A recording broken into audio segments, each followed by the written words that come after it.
vegetables, legumes, and well-tolerated whole grains.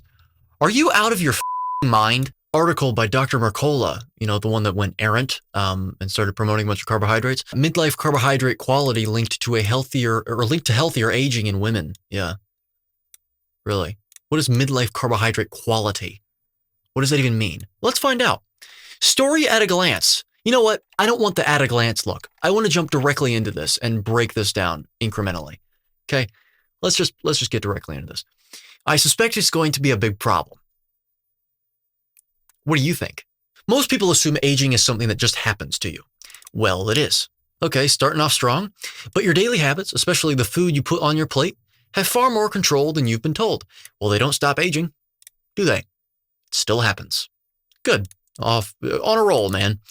What if one of the simplest changes you make today could drastically shift how you age decades from now? Now, that's a different question, isn't it? How you age is not whether or not you age. So, good. Carbohydrates are one of the most misunderstood nutrients in modern health culture. Well, they're misunderstood by you too, Dr. Mercola, considering you call them nutrients. Because they're by strict definition, not. And I did a video on this, linked in the top right corner of the screen, actually. Okay, carbohydrates aren't nutrients. They're not macronutrients by definition at all. So good, great. You've probably heard there's something to fear, cut out, or earn through exercise. Yeah, a lot of people heard that from you, Dr. Mercola. They heard it from you. Okay. So, you've probably heard there's something to fear. No, you shouldn't fear them. We always talk about the difference between fear and living intentionally. Yeah. So there we go. Cut out. Well, carbohydrates, exogenous ones specifically, are contraindicated for human consumption in any amount at the very, very most 50 grams. And that's a maximum. I would even say above 20 grams is probably a problem for many people, but anyway, because how long did our genes encounter exogenous input of them throughout ancestral history? And above a certain physiological concentration in the bloodstream that is most conducively achieved by consuming them, they're toxic, evinced by diabetes, a disease characterized exclusively and explicitly by chronically elevated blood glucose and nothing else. Because glucose damages your tissues above a certain concentration. They destroy cell organelles, they tear some membranes to pieces, they bind to nuclear DNA, and cause mutations to it, actually, including actually mitochondrial DNA, I believe, as well. So it's a potential carcinogen, I guess, because anything that does that, I guess you can call a potential carcinogen. A little weak, though. And in a high enough concentration, will just kill a cell outright due to its aldehyde group. So, okay, cool. Cut out or earn through exercise. Well, you don't need them post or pre or during exercise. So good. But the truth is more nuanced. Well, truth is always nuanced, of course, sure. But let's see if you actually understand the truth. And far more powerful, whatever that means. Certain carbs are necessary for sustaining cellular energy. Yep, which is why we have gluconeogenesis. And to be logically consistent, gluconeogenesis, the process by which our body produces glucose through non-glucose precursors, so all the carbohydrates you require. The mere existence of it is not sufficient to saying and proving that carbohydrates, exogenous carbohydrates, external dietary ones, are not required for human consumption or for any organism's consumption. Because hummingbirds, for example, have gluconeogenesis. Every single organism does, because they all face the threat of starvation and they all sleep. So yes, every single organism is going to have it. It's the efficiency at which the organism produces glucose over long periods of time, consuming a diet with no carbohydrates in it to speak of. And, well, ours is that of hypercarnivores. And also, by the way, fun fact, that of herbivores, because herbivores don't consume simple carbs. They consume fiber. And they ferment it with a cecum that, by the way, we don't have to any degree that they do. We can't digest fiber. And last I checked, if you can't digest something, you shouldn't be eating it. But anyway, cool. So yeah, sustaining cellular energy. Yes, there are few cells in the body that require glucose. Those cells take up lots of mass of the body, though, a lot of it, a significant part of it. And the glucose is only required through anaerobic processes. There is no aerobic requirement for glucose, chemically speaking. That is false, if anyone's telling you otherwise. Okay, supporting brain health and supporting brain health, good, great. So you need to make a distinction between exogenous carbs, dietary ones, and endogenous carbs, so ones produced by the body. Supporting brain health, right? So I haven't consumed any carbohydrates, right? Is my brain health suffering? Does it seem like it's suffering at all? I haven't consumed any significant amount of carbohydrates, really, for it to be considered a significant amount, for going on 3 years, and I'm 21 years old. Okay? So, and protecting against the slow erosion of physical function that many people accept as inevitable with age. Well, great. That's your theory, really. I don't really know what you're referring to, but good thing that we have gluconeogenesis to the efficiency that we have it as human beings of the genome Homo sapiens sapien. Fantastic. The real issue, according to your opinion, basically, isn't whether you eat carbs. Well, that can be an issue, but I mean, there's not always one issue with every single thing. There's many issues, right? It's which ones. Oh boy. That can actually pose a problem. Yeah, because there's a toxicity hierarchy, and it seems that fructose is at the, well, you could say bottom, actually, because it's the foundation. It's the biggest part. So the most damaging. It seems. Reactive in vitro to a higher amount. So in vitro, as we know. I mean, whatever. There's a world of difference between carbs that nourish your cells and carbs that accelerate inflammation and decline. No, there's not a world of difference. That's your opinion. The carbohydrates concerned can be used by cells to create energy, and they also inflame the cells above a certain concentration. Chemically speaking, they all do the same damn thing within very minimal variation. Okay?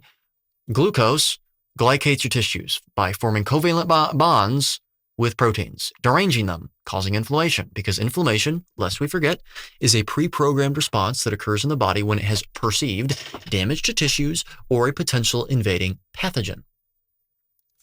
So, great. They can accelerate inflammation there. Fructose can do the same thing, it seems, to a far greater degree.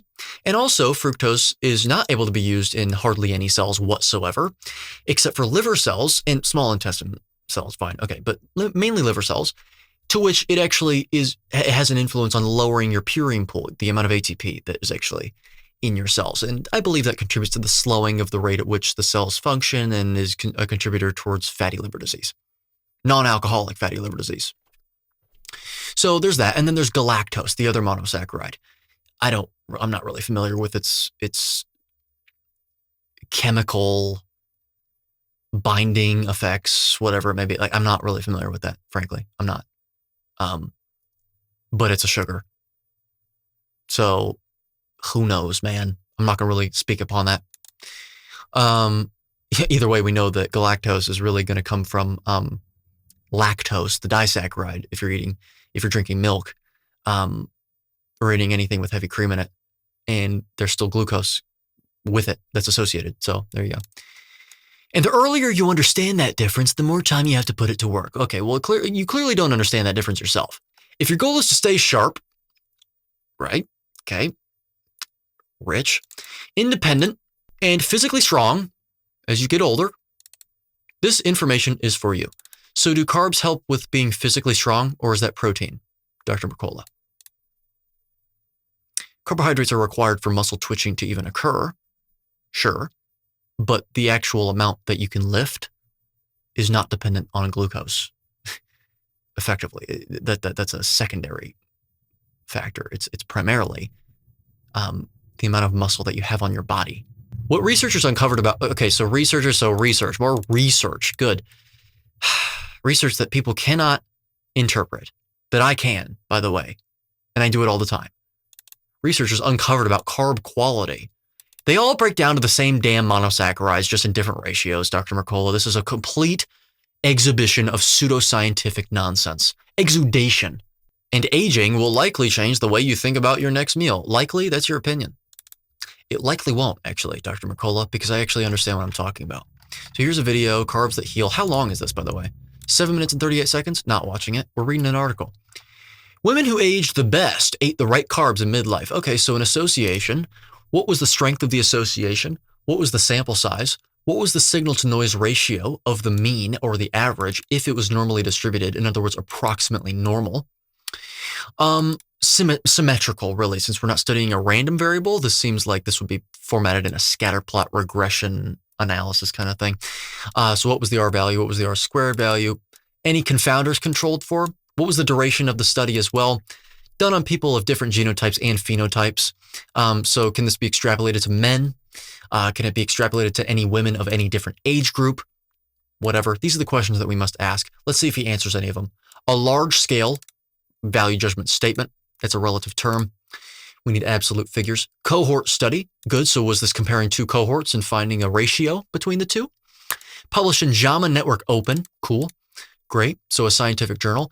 How many papers of the same topic did they actually receive but reject? That's always a good question to ask because the scientific journals get to decide what is published in their journals through arbitrary selection criteria a lot of times. Completely arbitrary. Men only, English only. Yeah, that's convenient. And they're highly politicized. So good, great. More questions that need to be asked and really answered. Followed 47,513 women. Cool, great. So divide that by how many people are in the world and multiply that by 100 to get the percentage of the entire population, which by the way varies every second in terms of the characteristics of such a population because thousands, tens of thousands of people die and are born every second. So, cool.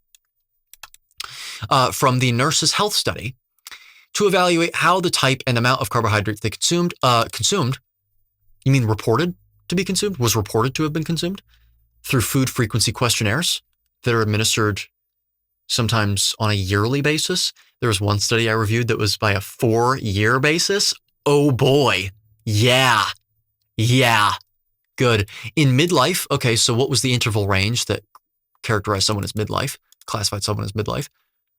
Affected, nope, not affected, because that is a cause and effect claim. It's not studying the effect of anything. Confounders weren't controlled for. Spurious variables are always a possibility. You measured the incidence rate.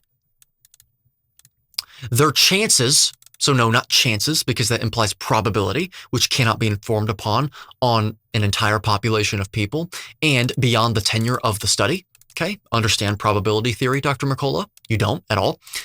And how old are you now? And how long have you been talking about this? Chances of aging, how was that defined? And how was that measured? Aging well, yeah. By what metrics? So arbitrary selection criteria there too. Arbitrary metrics. Later in life, cool. So again, what was the duration of the study? The researchers defined healthy aging, good, we're getting to the definition, as living past age 70 without major chronic diseases, memory loss, significant physical limitations, or poor mental health. So is that not influenced by other behaviors as well? Is that not influenced by genotype as well? No? Were those controlled for? Were these people genetically identical, genotypically and phenotypically? No, they weren't. So good. Only 7.8%. Oh, so a relative outcome statistic. What is the absolute outcome? I mean, if it's 7.8%, they actually gave the absolute outcome right there. 47,513. Let's just do the math. Okay? Let's do the math here. This is how you interpret this stuff. 47,000. What was the number again? My calculator's covering it. 513 times what, 7.8, probably rounded, but either way, 0.078 there. Okay, so about 3,706 women. Right, okay. Met the healthy aging criteria. Good, okay, fine. Despite decades of nutrition advice, fewer than 8 in 100 women. Yeah, exactly. Reached older age in good mental, physical, and emotional health. Okay, so arbitrary criteria, but fine, whatever. What set these women apart wasn't just how many carbs they ate, but what kind. Right, so this is an example of reductionism. What other variable was different? What other variable was different? And was this variable the same? What was the distribution of this variable among this subset of this sample?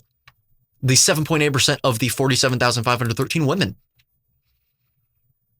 Okay, do we have any information about that? And what was the distribution of this as well? Normal? Skewed? Diets rich in high-quality carbohydrates, your opinion. High quality is your opinion. Especially from whole fruits. Oh, good. He put the word whole in there. So therefore, whole, balanced. Oh, right? So meretricious dogma, propaganda. Whole fruits, vegetables, a culinary term exclusively. What you mean by vegetables is plants and the fruit of the plants. That's what you have, okay? Plants shouldn't be consumed in any significant amount by human beings according to the Darwinian principles of evolution and the subsequent principles of vindication from every hard inference we have and every objective analysis of those inferences as well, which does introduce some subjectivity, but that's why we leave things quite ambiguous. So, legumes and whole grains. Oh, there's that word whole again. Oh, okay. We're consistently associated. Right, you see that word associated? As soon as you say associated, you're recognizing that you can't inform upon causality because causality is an ideal like God is an ideal. You should strive to attain it always, but you should understand always that you're never going to. Okay? Not possible. All right, so associated, you immediately put into question the strength of the association with an R value if it was linear. Okay? With better outcomes. Yeah, and we already covered what those outcomes are. Refined carbs and starchy vegetables worsened aging. No, worsened is a cause and effect claim. No, it was associated, the reported consumption, with massive error that probably swamped the signal, by the way, that is oftentimes selected through multiple choice that was constructed, those choices being constructed by the scientists, which therefore makes it exclusionary in many respects. Okay. Unbelievable. Unfucking believable. Was associated with a strength that we are unaware of. And were the residuals normally distributed, by the way, on this regression analysis? Worsened, it was associated with a higher incidence rate of aging that didn't meet your criteria for good. That's proper reporting. Okay? The criteria being opinionated. Women who consumed reported to have consumed more refined carbohydrates, like white bread, sugary snacks, and processed grains. Okay, so we've got healthy user bias and unhealthy user bias. Good. We're significantly less likely. No, not less likely, because that invokes probability, okay, which can't be informed upon. We already covered it. To age well. These findings held even after adjusting. Adjusting. So you now fabricated your data through multivariate regression. Okay, one of the first things you learn in statistics is that whenever you predicate your conclusion on an assumption, you've introduced error into the calculation. And every single assumption doesn't add up, it multiplies. It's an exponential function, not sort of a linear one. It's a quadratic style situation. Okay? So, okay, great. You've now adjusted with multivariate regression with a bunch of factors. We don't know the number of factors. And so you fabricated your data. Good. So you can inflate the power of the result, and oftentimes you can actually turn the result entirely diametrically opposed to the result that you found in your raw outcome data. So good. You've also lied. You've also lied to the people. Great. Adjusting for other factors like exercise, weight, smoking, and medication use. You know, the only responsible time to really do that, or at least to do so in the most responsible way possible, is to not adjust by adding things in, but actually by subtracting people from the cohort that reported to be smoking. Because then you subtract from that the sample size. Okay, so you still get quite a bit more noise actually still, but you're being more responsible because you're not adding factors in, you're subtracting things out. It's still not something that you ought to do. It depends on the circumstances. I talked to Dr. Ankur Verma, an emergency medical doctor from India, by the way. I did an interview with him relatively recently where we actually mentioned that. So it depends on the context, but you don't want to add things in and mess with the outcome data that way through multivariate regression. Unbelievable. So you've lied too. High quality carbs, so your opinion, boosted, no, not boosted, cause and effect statement, cover that. The odds, nope, that puts into question probability, which you can't inform upon, of healthy aging, arbitrary selection criteria for that, by up to 31% incidence rate. Good. Every 10% increase in calories, not calories because you can't consume those. There's no calories in food. You don't yield calories from your food. The calorie content on food labels is also allowed to be out by plus or minus 20%. Precisely because you can't directly measure energy, photons of light effectively when made manifest in the real world, calories. And we're an open thermodynamic system, not a closed one. So we allow for two variables, flow of energy in and out, and also the flow of mass in and out. Okay, we excrete things in the form of mass and we consume things in the form of mass, and we also release calories, and we also absorb energy in the form of calories as well, but through like photons of light, for example. So no, not calories. You're not consuming those. You don't. From high quality carbs. So again, with that was linked. So linked is an associative term to a 31% greater chance. Nope, not greater chance, because again, not probability here, of healthy aging. Again, in your opinion, total carbs also helped. Yeah, also helped. No, not helped. Was associated, but not nearly as much. Right. So now you're also actually lending some credence to the processed junk food, too, the ultra processed junk food. Great. The synthetic industrial foods. Refined carbs, on the other hand, lowered the odds. No, they didn't. They were associated with a lower incidence rate. Stop. By 13% for each 10% increase in intake. Great. Fruit, vegetable, and legume carbs gave the strongest protective effect. Nope, not protective and not effect, because effect is the conjugate of cause. When carbs came from fruits, vegetables, and legumes, okay, so we already covered that. I'm not reading that. I'm trying to go through this as fast as possible because we already know what this is about. Carbohydrate to fiber ratio was one of the strongest predictors. Oh, goodness me. So fiber is another contraindication in the human diet. Contraindicated. Buy now if you haven't bought already. Second edition is out now. Link in the description below for paperback hardcover ebook and self-narrated audiobook because I'm all about authenticity. And it's available on basically every platform that you can buy a book on. Just not in stores yet. We'll see what happens with that. Anyway, fiber is a contraindication. We can't digest fiber. Last I checked, if you can't digest something, you shouldn't be eating it. There are no deficiency diseases observed whenever you cut out fiber entirely in populations of people that do that. And also, it's just pure anatomical fact. We have an appendix. Yeah, so why do we have an appendix attached to our cecum? That cecum being very small. Well, ostensibly, if you're going to invoke the prevailing scientific theory, which is the Darwinian principle, or the Darwinian evolution, basically, it's because we come from a primate past, a frugivorous past, which is why we have their teeth. And before people say, oh, that's evidence as to why we should be consuming plants and eating a plant-based, fruit-based diet, look into negative selection pressures and tell me when they're actually imposed onto an organism and then get back to me. I see you. I see you. I see you. Anyway, yeah, and it's also, it seems to be enteric nervous system disrupting, considering that it is associated with keyword, increased mucus secretion, which only happens in the body in every observed event whenever the body is trying to protect itself more from an abrasion, for example. Hint, hint, wink, wink. Two associative factors, really, when it comes to diverticulosis, which is an outpouching or breaking down of the distal colon, which can lead to infection and early death if left untreated. That's called diverticulitis, which is increased fiber intake and increased bowel motions per day, both of which are usually intertwined tightly for obvious reasons. And it seems to, depending on what you're eating, if you're eating primarily fiber, it seems to actually exacerbate constipation, not the opposite, which also makes sense on a logical basis because you can't digest the thing. Yeah. So anyway, yep. And all the benefits that are purported to be benefits with fiber consumption are yielded from a carnivorous diet. Oh, it blunts a glucose spike. Why are you consuming the glucose in the first place? And also, even if we had to and it was required, well, protein and fat does as well, doesn't it? Seems to do that. Interesting.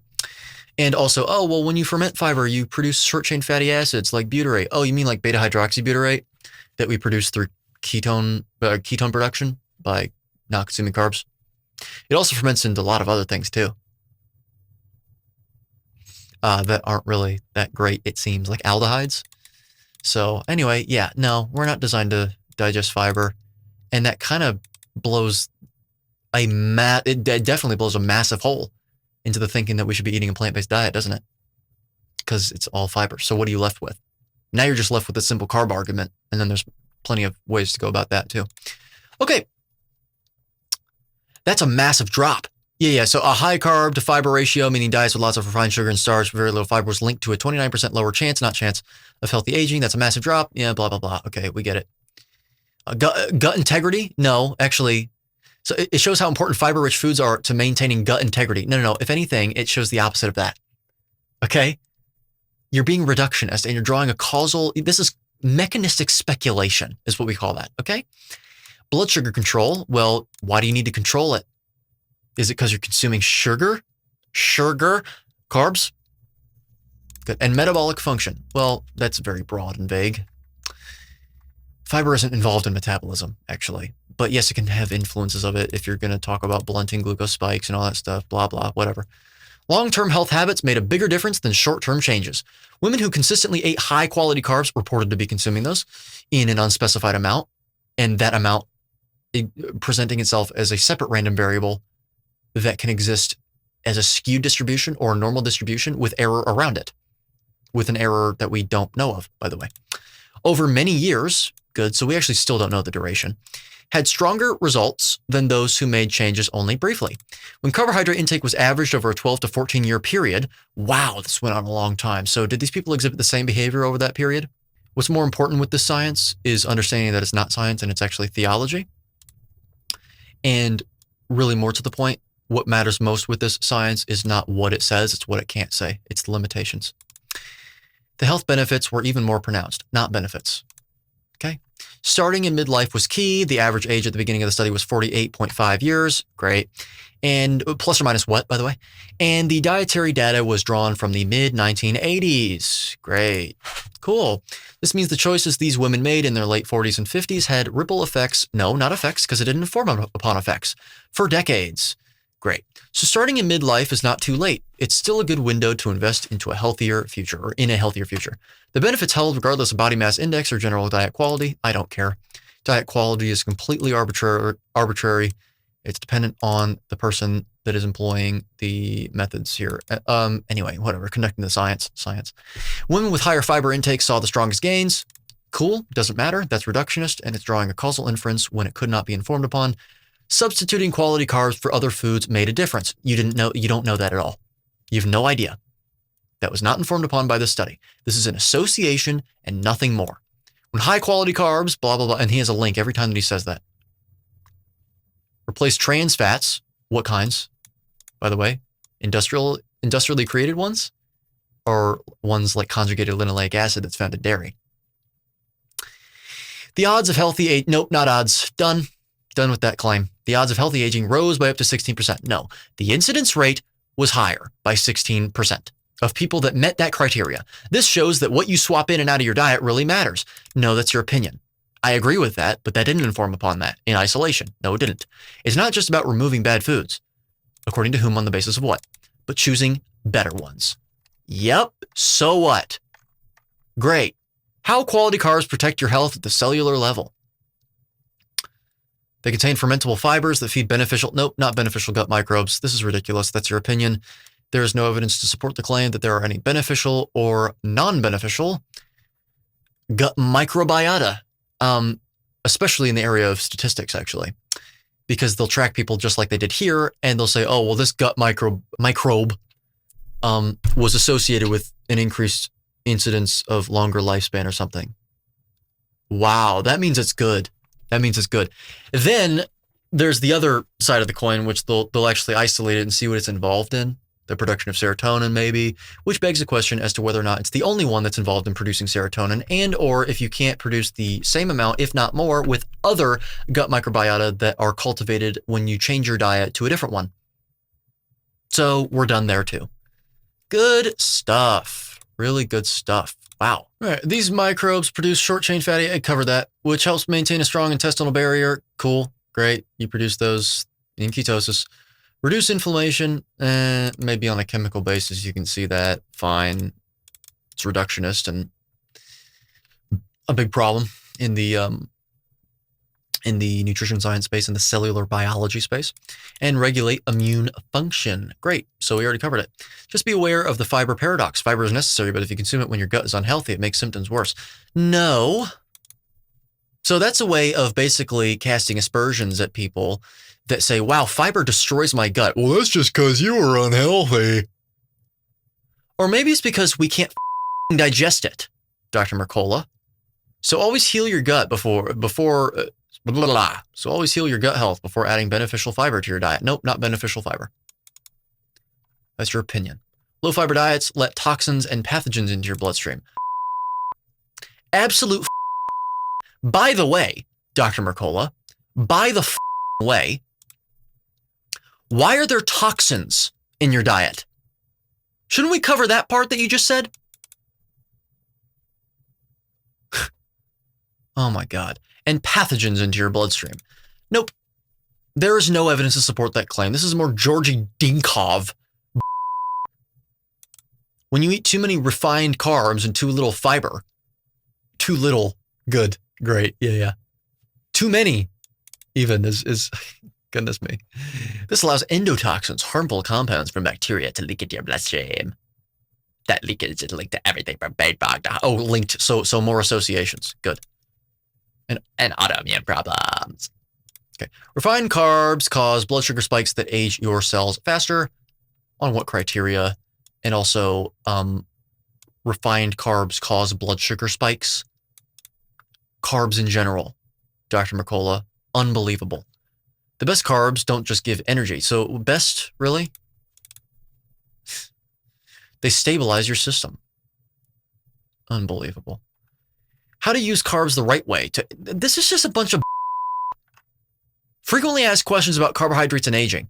What kinds of carbohydrates are best for healthy aging? Oh, good.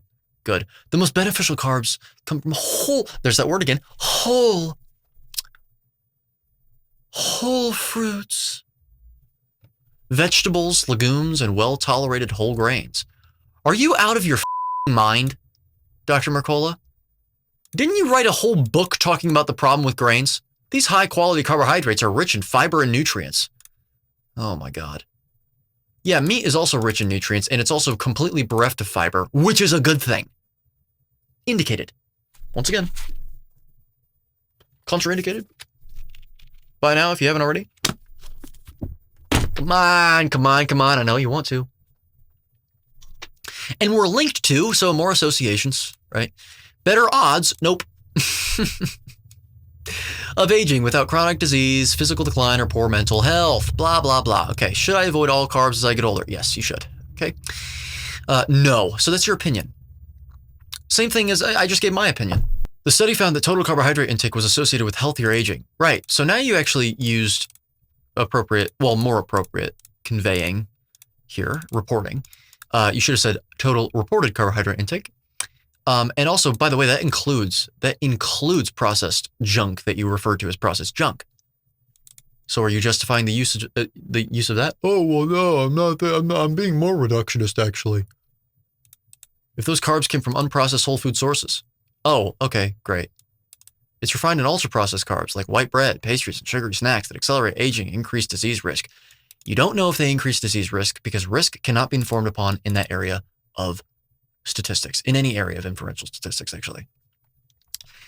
What if I have gut issues or can't tolerate fiber-rich foods? Don't eat fiber. Stop it today. I'm serious. Stop it. In my opinion. This is not health advice. In fact, what do we have here? In my book, at the very beginning. This book is offered for informational purposes only and is protected under freedom of speech. This product is not intended to diagnose, treat, mitigate, cure, or prevent any disease. It is not medical advice, nor should it be construed as such. So before you try and get me, bro, no, ain't happening. Ain't gonna happen. How many carbs should I be eating daily to support longevity? None. Stop it. What's the fastest way to start improving my carb quality? Duh!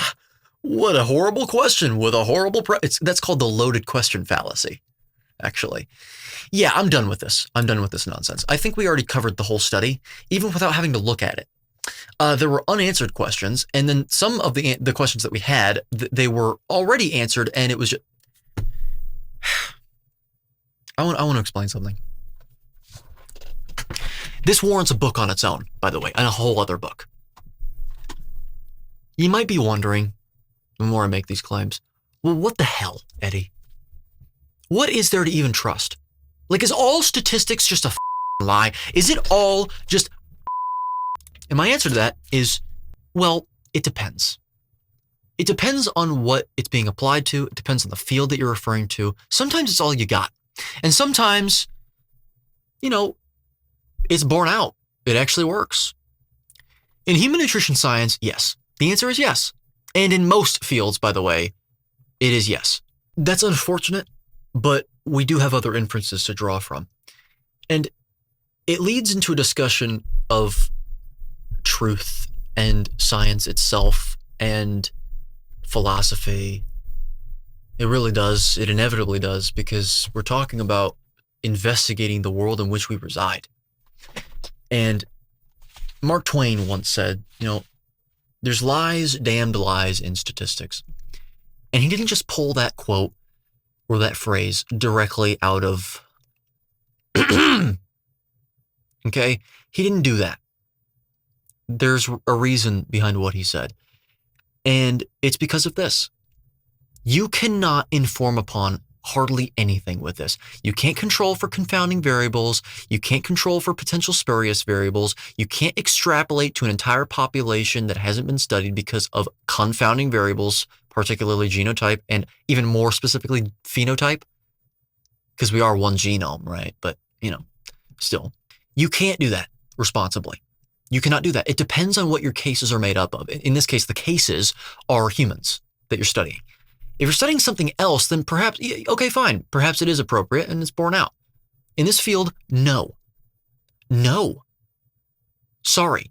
These studies are basically the equivalent of taking a broad snapshot, literally a snapshot of a subset of the entire human population at one given instance in time.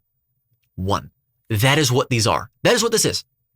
That is why they emphasize in the scientific field repeatability of results in our analyses. At least some of them emphasize that. And this is why thousands upon thousands of papers are taken out of the databases every year because of that, because of not being able to do that, not being able to reproduce the results. And also then it raises the question, well, what's the cutoff for sufficient repeatability? And also, what's the cutoff for a proper or an adequate signal-to-noise ratio? Aggregate mean, aggregate standard deviation, assuming normality of the distribution. I mean, there's a place for objectivity. We need constructs to communicate with each other. I'm not pretending otherwise. But, I mean, really, this is what, the irony is that this is what is cited 99.99% of the time when it comes to what we ought to be eating and how we ought to be living for health reasons. Despite the fact that 99.99% of it is so. I know that a lot of people might think, if they heard me say this, or if you hear me say this, you might think, oh, that's really, it's discouraging. Because it almost feels like you're just floating in an ocean of chaos. You don't have a boat anymore to ride on. It's like, well, I'm lost. Like, we've torn down the structure. Okay, this whole structure that I thought was sort of a be-all, end-all when it came to truth.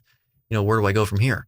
Well, fortunately, there's other boats that are better, and stronger, to allow you to sail through that ocean of chaos more easily, which is comparative anatomy, observational and chemical paleoanthropology, biochemistry, some aspects, because sometimes it can just get reductionist as well, like we already covered, and even some physics, like I think I may have said that this video, maybe it was the last one, I don't know, no idea, but either way, that's what I want to say about that. So, if you enjoyed the video, leave a like, subscribe to the channel, leave your thoughts in the comments section below. And also, once again, buy my book, Contrainidicated, Closer Look and Revision of Mainstream Health Axioms that have perpetuated illness, disorder, and disease for over a century. If you have not bought that book already, link in the description below once again for that. And subscribe to the Patreon as well if you haven't subscribed already to gain access to 1 week early uploads, ad-free content, uncensored content, loads of old videos, and Patreon exclusive videos as well, which go hand in hand, and/or is really what I should say. False dichotomy there. And also an exclusive Discord server for Tier 3 members as well. There are a lot of morons online. Just like Dr. Mercola here, apparently, unfortunately. And a lot of those morons like to refer to themselves as coaches. And if you didn't know, the only legal requirement for referring to yourself as coach is referring to yourself as a coach. Yeah. I can call myself Coach Eddie right now, and here we go. At your service, Coach Goki, right here. Hi. Yeah, it's really weightless. It's completely removed even any hint of credibility behind that title. However, there's a large supply of them, and there's an increased demand, therefore, for people to push back against the nonsense they spew. The whole, as long as it fits your macros, you're just lazy if you're fat, et cetera, that nonsense.